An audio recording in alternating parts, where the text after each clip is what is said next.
Chers téléspectateurs d'Africab Télévision, bonsoir et bienvenue dans cette nouvelle émission Parlons droit. Nous avons le plaisir et le privilège de recevoir aujourd'hui Maître Mountaga Tall. Maître Tall, bonsoir. Bonsoir et merci de m'avoir invité. Plaisir partagé. Le débat d'aujourd'hui va porter sur la désobéissance civile et les droits fondamentaux dans la constitution malienne. Vous n'êtes plus à présenter, mais il est quand même nécessaire de rappeler aux téléspectateurs que vous avez été député, et à 2 reprises. Trois reprises. Vous avez même été député au Parlement de la CEDEAO et le Parlement panafricain par la suite. Vous avez été également ministre de la Communication. Vous avez aussi été ministre de l'Enseignement supérieur et de la Recherche scientifique. Mais vous êtes avocat, Maître Tall. Donc, je voudrais, dans une première question, tout simplement, vous demander qu'est-ce que, déjà, la désobéissance civile, en quoi ça consiste, et quand est-ce que c'est nécessaire? Encore une fois, merci de m'avoir invité. Bonsoir aux téléspectateurs. Votre présentation est complète, mais moi, je commence toujours par dire avocat. Ça m'appartient et à vie. Le reste, c'est des emprunts pour un temps. Mais en fait, on n'est pas là pour ça. La désobéissance civile, c'est un terme un peu à la mode aujourd'hui au Mali, parce qu'elle est en application par le M5 RFP pour des raisons que vous savez. La désobéissance civile, c'est le refus concerté, conscient et pacifique de se soumettre à l'autorité qui gère parce qu'on la considère comme illégitime ou illégale. La désobéissance civile est prévue par l'article 121 de notre Constitution, je cite de mémoire, qui dit que le peuple a droit à la désobéissance civile pour la préservation de la forme républicaine de l'État. Quand cela est dit, beaucoup de gens pensent que tant qu'on ne quitte pas la République pour aller dans la monarchie, qu'on ne peut pas mettre en application la désobéissance civile. C'est un tort et c'est une mauvaise application de la notion. Pourquoi? La République, c'est un certain nombre de principes à respecter. Parmi ces principes, j'en retiens 3 qui me semblent essentiels, les 3 piliers. 1, c'est la façon d'accéder au pouvoir par les élections, mais pas des élections qui sacrifient à un formalisme démocratique. C'est-à-dire? C'est-à-dire, ces élections doivent être irrégulières, transparentes et démocratiques. Il ne s'agit pas de dire j'ai organisé des élections dont les résultats sont prêts avant l'élection. Il s'agit de faire de bonnes élections. Le Mali y est très loin. 1. 2, dès qu'on accède au pouvoir, il faut que l'État se soumette au droit. C'est ça l'État des droits. L'État se soumet à la loi. Et nul n'y échappe. Bien évidemment, au Mali, la loi, la Constitution, si on se met à énumérer les violations, on va passer le reste de l'après-midi ici. 3e chose, c'est l'État vertueux, la gestion républicaine, propre. Le Mali, c'est l'exemple aujourd'hui le plus achevé de la corruption et de l'impunité. Ces 3 éléments mis ensemble nous mettent en dehors de la République. Nous rentrons de plein pied dans la plutocratie. Donc si je comprends bien, excusez-moi de vous couper, pour aller vraiment dans un raisonnement par l'extrême, à votre entendement, aujourd'hui, si j'ai bien compris, au Mali, on n'est pas dans une république. Aujourd'hui, le type de régime que nous avons aujourd'hui au Mali, avec la gestion privative de l'État que nous subissons, s'appelle une plutocratie. Des personnes, un petit groupe de personnes se sont organisées pour gérer l'État en fonction de leur intérêt propre. Leur intérêt à eux qui n'ont rien à voir avec l'intérêt public. ils tiennent en main l'ensemble des leviers de l'État. Ils en usent et ils en abusent pour leur confort propre. Ce n'est plus la République, c'est la plutocratie. Maître Tall, si je peux me permettre, normalement la question elle vient un peu après, mais quelque part vous avez aussi participé à cette gestion-là. On sait par ailleurs lorsque vous étiez ministre de la Communication, vous étiez à un moment donné, je ne sais pas si vous avez été remercié ou si vous avez claqué la porte, mais il y avait des dissensions ou des mécompréhensions, en tout cas apparemment en interne. Nous, de l'extérieur, on ne sait pas exactement ce qui s'est passé, mais on trouvait qu'à l'époque, justement, vous étiez l'un des ministres qui remplissait ses fonctions plus ou moins avec brio, et on n'a pas compris que lors du remaniement, bon, vous n'étiez plus là. Bon. Donc la question est restée en suspens. Si vous pouvez peut-être nous dire par la suite, peut-être pas tout de suite, mais par la suite, qu'est-ce qui a conduit à cet état de fait?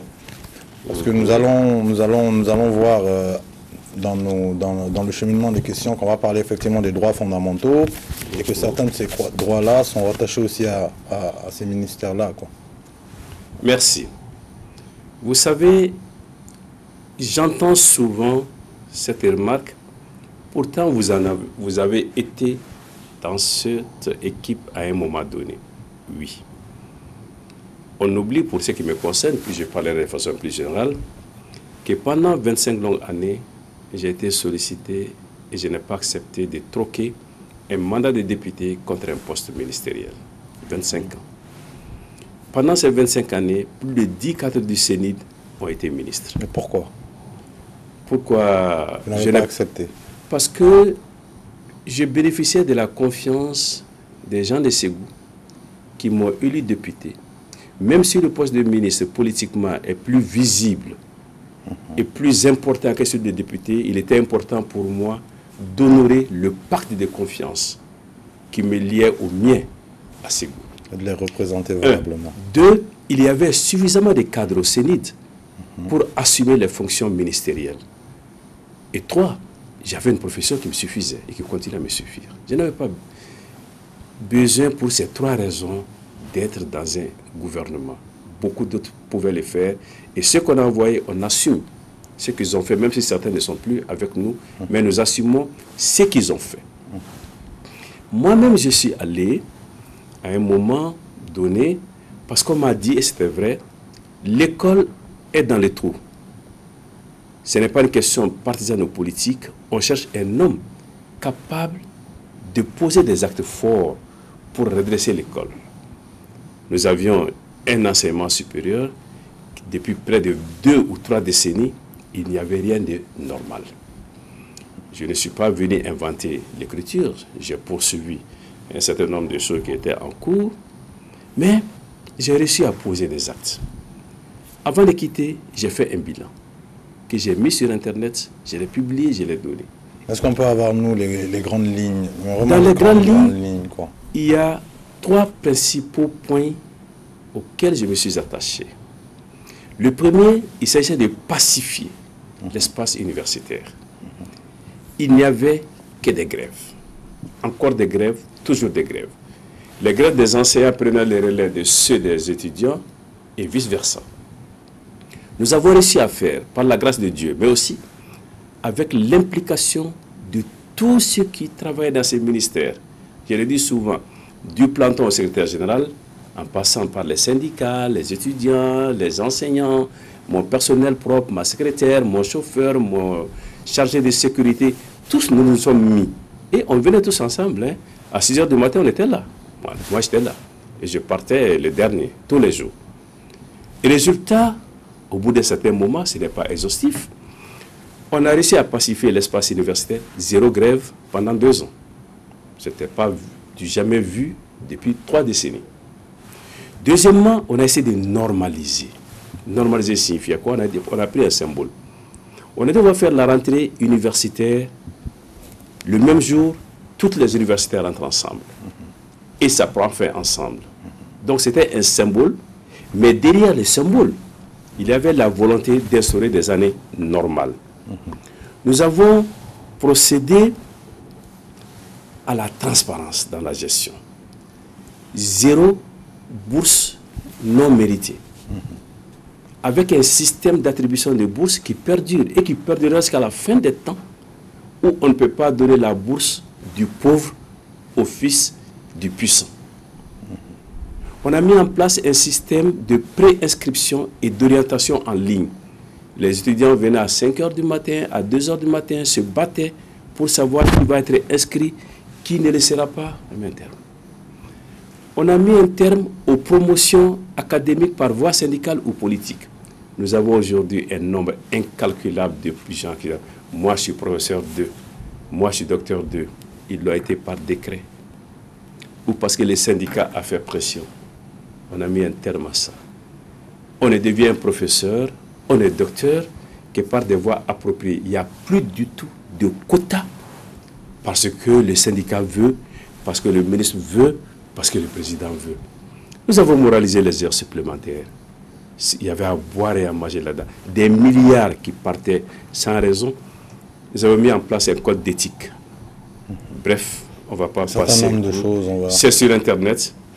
On va sur Google, on tape Muntagatal bilan au ministère de l'enseignement supérieur. Nous avons fait la même chose au niveau du ministère de l'économie numérique. Le dialogue social qui était pour nous la condition de pourrir sur la moindre activité. Là-bas aussi, zéro grève. Je serai plus rapide.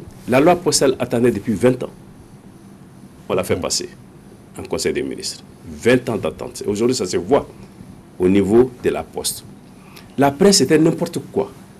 On a instauré la carte de la presse. Les textes étaient prêts quand on partait. La redevance télé, c'était prêt.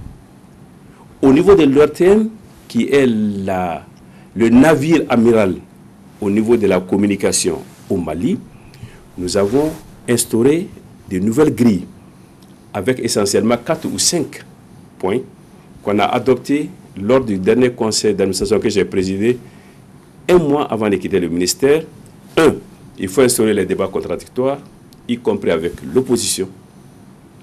Le journal ne commence pas quand on veut, parce qu'il y a une activité de telle institution qui n'est pas terminée. C'est à 20 h, pas à 21 h. Il faut respecter les auditeurs.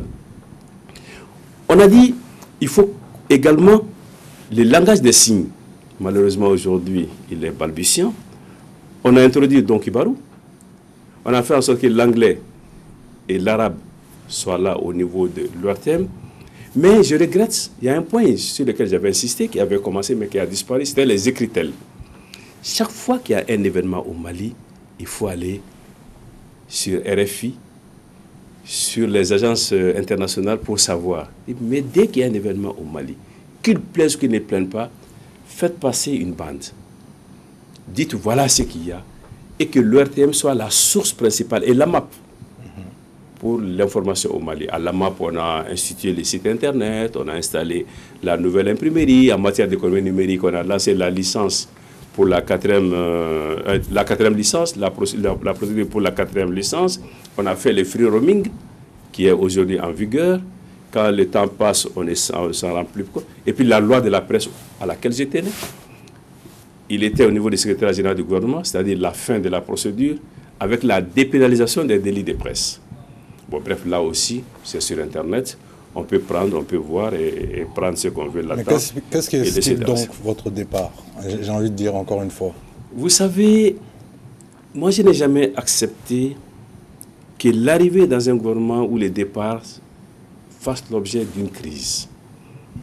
Je me rappelle notre deuxième participation dans un gouvernement après la transition. La première, donc, après la transition, c'était... Ce fut conflictuel. Quand le ministre était, ils ont décidé de démissionner. Tant que président du parti, j'ai dit non.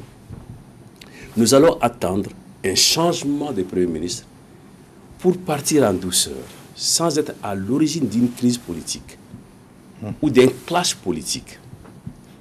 Quand le Premier ministre Modibo Keïta partait, je suis parti avec lui, sans clash, sans aucun problème. J'ai laissé les Maliens juger ce que j'ai pu faire, mais aussi ce que je n'ai pas pu faire. Oui, mais ma question reste posée. 6 mois plus tard, j'ai été appelé. Oui. On m'a dit revenez au gouvernement. c'était pas confidentiel. Hein. J'ai dit non, merci. Pourquoi? Parce que je ne suis pas d'accord avec ce qui s'est passé. Et ça me permet de répondre à votre question. Vous y avez été. De l'intérieur, ce que j'ai vu m'a suffisamment instruit et était en totale contradiction avec mes valeurs fondamentales. Mais vous ne pouvez pas changer les choses de l'intérieur? J'ai apporté ce que j'ai pu apporter. Mais je peux dire, je n'ai pas été un ministre heureux. Parce que je vivais des choses sur lesquelles je n'avais aucune emprise, mais qui pouvaient engager ma responsabilité. Il fallait y mettre un terme. Vous avez en gros la casquette de ministre, mais pas toutes les prérogatives qui y sont attachées. Non. Nul ne pouvait imaginer que dans mon département, qu'on pouvait venir m'imposer des choses. Je ne suis pas un homme à accepter cela et les plus hautes autorités le savaient. Je ne vais pas raconter d'histoire, ils n'ont pas fait de pression sur moi pour dire tu feras ça. Des choses ont été retardées, des choses n'ont pas pu se faire, peut-être, pour telle raison. Il y en a une fondamentalement qui explique aujourd'hui que j'ai quitté, que je ne suis plus là-dedans, mais ça c'était un autre débat. Mais quand on est autour de la table du Conseil des ministres... Ça nous intéresse, hein. Oui, mais laissons les aspects anecdotiques. Quand on est autour de la table du Conseil des ministres, qu'il y ait un acte aussi important que l'accord d'Alger, qui ne vienne pas en Conseil des ministres. Pendant que tu es ministre, mais ta responsabilité est engagée. Tu ne peux pas l'amener d'autorité. Mais c'est grave. Mais est-ce que ça ne relève pas d'autres ministères? Oui, c'est ce que j'ai dit. Ça relève d'autres ministères, ça t'engage, mais au moins que ça vienne en Conseil des ministres. C'est l'instance délibérative la plus élevée. On ne peut pas faire des choses comme ça sans en parler. Pareil pour la révision de la Constitution. Moi, j'ai eu les drafts avec les députés qui étaient à l'Assemblée nationale. On ne l'a jamais donné à un ministre. Qu'est-ce qu'il faut faire aujourd'hui pour améliorer les choses? C'est-à-dire que pour revenir encore dans le sujet, même si on y est toujours, les droits fondamentaux, quels sont-ils? C'est-à-dire vraiment les grandes lignes de ces droits fondamentaux-là. Et comment on peut faire pour qu'au Mali, aujourd'hui et demain, elle puisse s'exprimer de la plus belle manière? Oui, on arrive, comme vous le dites, au cœur du sujet, et c'est ça, le combat du M5 RFP. Nous avons fait un diagnostic. Nous avons dit, aujourd'hui au Mali, il y a des problèmes tels que si on ne fait pas attention, le Mali risque de disparaître en tant que démocratie, en tant que république laïque, même en tant que nation. Pourquoi de la mauvaise gouvernance, on est passé à la non-gouvernance? Oui, mais ça c'est un peu vraiment politique. Mais si on regarde, on fait une analyse froide, beaucoup de gens, qu'est-ce qu'ils disent aujourd'hui? C'est la désobéissance civile. Bon, on n'est pas forcément contre, mais ça nous empêche de vaquer à nos occupations. C'est simple, hein. C'est-à-dire qu'il y a des... Parce qu'on dit aussi que la liberté des uns commence où s'arrête celle des autres. Il y a beaucoup de personnes, lorsqu'il y a ces manifestations-là, ils décident carrément de ne pas aller travailler parce qu'ils ont peur des risques que ça peut créer. On a vu qu'il y a eu des manifestations pacifistes. Malheureusement, la dernière, il y a eu quand même des morts et paix à leurs âmes. Donc, quel mécanisme il faudra trouver pour que dans tous les cas, c'est-à-dire indépendamment des positions ou du M5 ou de l'État, quand je dis l'État, je veux dire la majorité et l'État, pour que le Mali retrouve non seulement sa stabilité, parce que dans tous les cas, au bout d'un moment, il faut s'asseoir et discuter, quelle que soit la durée de la confrontation, même si elle est d'abord intellectuelle, pour trouver une solution définitive, pour sortir de cette lornière-là qui en réalité ne nous grandit pas. Même si la désobéissance civile, comme vous l'avez dit vous-même au départ, est un droit constitutionnel, et si on trouve qu'il y a quelque chose qui est injuste, il faut justement aller contre cela pour essayer de faire changer les choses et pour secouer un peu la démocratie. Alors, je vais vous dire rapidement deux ou trois choses. La première, c'est que vous avez dit que ce que je disais était politique. Oui, politique, mais pas politicien. C'était politique parce que nous sommes pleinement dans la mauvaise gestion de notre pays, y compris la gestion politique. Donc là, nous assumons pleinement ce volet. Le second, j'avais dit que c'est là la raison d'être du M5 RFP, dont le diagnostic de sa création aujourd'hui n'a jamais été contesté, ni par ceux qui sont de l'autre côté, ni par les institutions du Mali, ni par la CEDEAO, ni par les ambassadeurs avec lesquels nous discutons. Personne n'a contesté le diagnostic d'un Mali avec comme système de gouvernance la corruption, l'impunité et les risques que ça fait peser sur notre pays. Quels sont les remèdes alors? J'y arrive. Je vais répondre à tous les points que vous avez soulevés. Ceci étant, nous avons décidé de nous organiser et de faire des manifestations pacifiques, imposantes, avec comme finalité d'obtenir la démission du président de la République, qui devrait pour nous finir par dire « Mais il y a tellement de gens dans la rue qui me contestent qu'à mon âme et conscience, je sais que désormais que je suis illégitime et je m'en vais. » Nous l'avons réussi à 3 reprises. La dernière fois, c'est là où vous parlez de ces actes-là. Qu'est-ce qui s'est passé? Sur le lieu du rassemblement, nous avons identifié des agents infiltrés parmi nous. Nous les avons exfiltrés. Nous les avons remis aux autorités, après les avoir protégés. Après, des militants sont allés occuper un certain nombre de lieux publics. Excusez-moi, il nous reste 5 minutes. Parfait. Donc si cette question, en 2 minutes, vous pouvez... Je termine. La violence, c'est quand on a appelé des renforts, alors que cela n'était pas nécessaire, pour venir tirer à balles réelles, avant même les manifestants, sur les habitants du quartier. Amnesty International a fait un rapport. Aujourd'hui, on peut le considérer comme une base crédible. Des enquêtes sont en cours au Mali.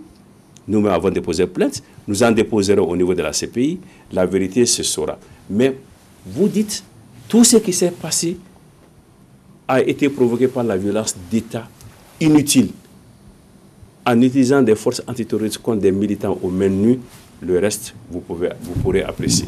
D'accord. Mais j'ai envie de savoir, si on est tous d'accord sur le diagnostic et que au niveau des politiques, quand je dis politique, mais vraiment au bon sens du terme, c'est-à-dire ceux qui vont gérer la cité, quels sont les remèdes? Déjà d'une part. Et ces remèdes-là, si ceux qui sont en place n'arrivent pas ou ne peuvent pas y remédier dans l'absolu, qu'est-ce qui nous garantit que ceux qui viendront après eux pourront y remédier? Ça, c'est un premier questionnement qui va se poser. Ensuite, le deuxième questionnement qui va venir, et comme on l'a dit, hein, ça revient, on dit oui, mais ce sont des personnes qui ont participé à la gestion de l'État, etc.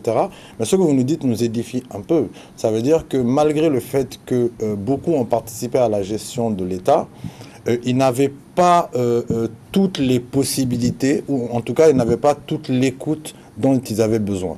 Donc aujourd'hui, comment mettre en place un système? Parce que si le président démissionne, supposons qu'il accepte de le faire, il va y avoir le président de l'Assemblée qui doit venir à sa place, qui lui, à son tour, aussi est décrié.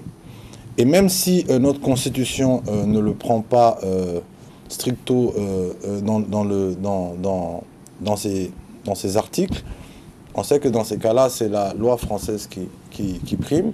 Et lorsque le président de l'Assemblée n'est pas disponible aussi à son tour, ça va être le Premier ministre qui lui aussi est décrié. Donc ça, c'est un peu compliqué parce que les Maliens veulent savoir qu'est-ce qui va venir après, indépendamment des positions partisanes. Vous avez dit qu'il nous reste très peu de minutes. Voilà. Je vais prendre très peu de temps pour vous répondre. D'accord. Première chose, qu'est-ce qui va changer?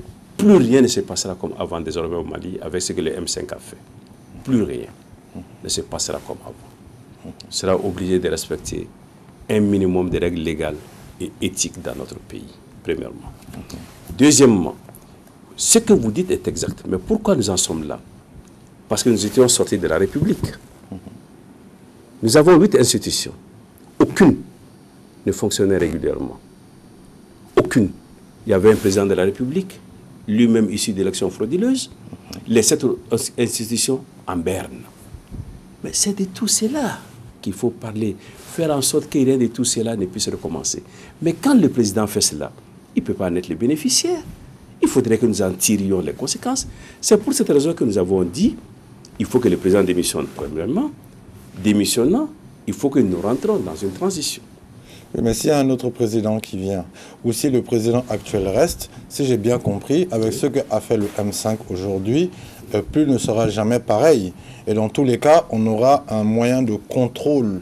Donc, à la limite, est-ce qu'il n'est pas préférable, je vais dans un raisonnement peut-être dans l'absurde, d'avoir un ennemi qu'on connaît qu'un ami qu'on ne connaît pas?